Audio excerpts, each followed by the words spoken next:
দিয়ে এখান থেকে আমি বাজার করে চলে যাই, চেষ্টা করি, মনে পড়ে, তারপরও হয়ে ওঠে না। এক বাস্তব, এটা আমার নির্মল সত্য কথা বলছে।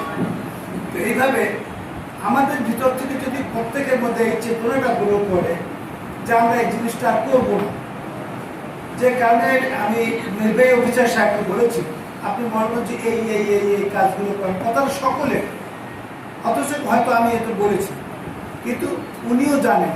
নির্বাহী অফিসার আমি দেখেছি ওনার মধ্যে একটু অহংবোধ নাই, কম, অনেক সুন্দর মানুষ।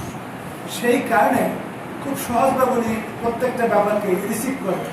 আজকে যে অনুষ্ঠানের যে আয়োজক বাগেরহাট জেলার কোঅর্ডিনেটর, আমি তাকে আগেই বলেছি আমার বন্ধুবার মিস্টার জেলানি, তাকে ধন্যবাদ। এই কারণে প্রত্যেকটা অনুষ্ঠানে, আমি আগেও দুটো অনুষ্ঠানে এসেছি, আমি কৃতজ্ঞ যে একটা অনুষ্ঠানে আসতে পেরে এবং আমার এই ছোট্ট ভাই বোনদের সাথে আমি দুটো কথা বলতে পারি।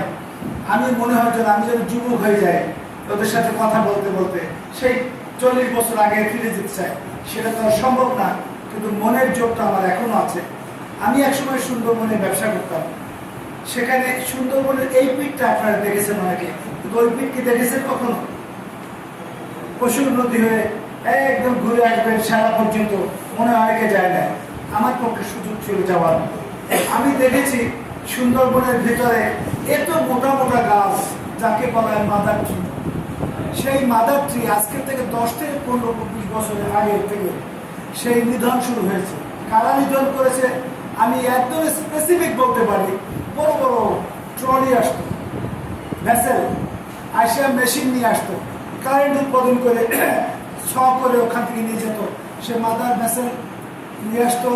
মাদার ভেসেল বলতে আপনার এমনি ওপেন, তার ভিতরে মেশিন কি এক একটা গাছ 40 হাত, শুনছেন কখনো 40 হাত সুন্দরী কাঠ?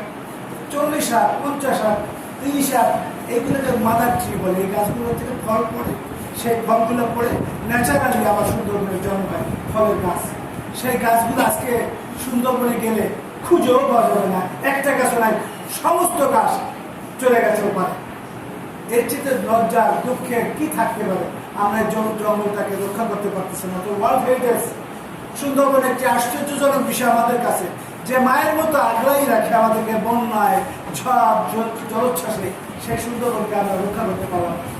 আমাদের রাষ্ট্রীয় নেতৃবৃন্দ যারা থাকেন, এই গভর্নমেন্ট কি সেই গভর্নমেন্ট?